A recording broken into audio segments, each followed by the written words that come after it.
in conjunction with Greater Good Charities and the app WAGs, they sent us 13 300 to 500 pound pallets of dog and cat food yesterday. So it's a huge amount of food. We had to put some in storage and brought some up here. It's a great support for us. The demand since COVID for food for families has increased, so our pet food pantry has increased. The volume of animals we take care in foster care, so we provide food to all the foster parents that are caring for dogs and cats in our care. So it's a huge amount of food. I'd have to estimate how much weight in food it is. And just out of curiosity, do you know how long this amount of food would typically last for your It'll last for us maybe about a month. Yeah. So even though it's a huge number, it's a blink in time, really. Yes, no, we're fortunate that we get a variety of food donations through the year. This is one of the larger ones. They had offered to bring us 24 pallets. We didn't have the storage space for it. Oh, so you'll probably get more from them later. Yeah. Gotcha. Okay. And fortunately, we didn't have the room because I was unloading those pallets with a hand manual jack. That was way to go, CrossFit. And you mentioned, COVID has been an issue, obviously, with animals and food supply and all that kind of stuff. But also, you had the fire this year. Talk about how this helps with all that kind of stuff. Yeah, between COVID and the fire, let's face it, it's been a rough time for us.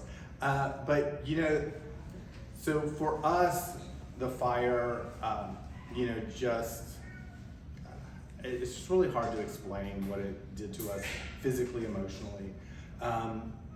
And so when you have groups that recognize that, and that not only are local, but from out of town, and say, we want to help you guys kind of get back up, keep going, keep doing what you're doing, serving, puppies like this. This little pup came in at a day old and it's been bottle fed. It's not available for adoption.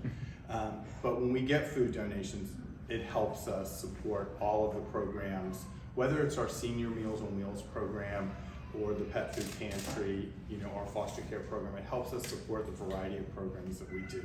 Did they say that one of the reasons why they wanted to give you guys this donation was because of the fire? Yes. Okay. Yes. Yeah, it was very specific. And it was nice that they waited a few months, because if you remember, at one point we had 3 warehouses full of food, and we had to, so it wouldn't go bad, we had to start giving it away. So we gave it away to lots of local rescues, other animal shelters. We really kind of spread the wealth, knowing all the while that eventually we would just need more food. Every shelter needs food every day. And you guys not only got food, but volunteers are on hand. Yes, volunteers will be here to help unload the food, help bathe the dogs. We did a transfer from a shelter this week, and so we're going to be bathing all the dogs and playing with all the dogs. Some of the volunteers will spend time with Sheba. Sheba's the last dog we have from the fire. So all the other animals, dogs and cats, have been adopted. Sheba's the last one. She's a little sensitive. Great home would be, a couple, probably no small kids, because she doesn't like to be touched on her backside, and you can never guard against that. And then talk about next steps. So I know we got the food today. There are still some plans because of the fire to, Yep. I heard about the cat home in Orlando. Talk about next steps. So next steps for us, we're opening a temporary facility on Central Boulevard, right across the street from Exploria Stadium. Hopefully soon. We're still in the permitting process. That's always fun with architects and engineers and mechanical people and air conditioning and all that stuff. So we're hoping that 6 to 8 weeks, and then we're in the design phase of our new shelter, which was in the works pre-fire. So we selected HJ High as our builder, and we'll be doing the design stuff this spring, and hopefully open that new facility on John Young Parkway in September 2023.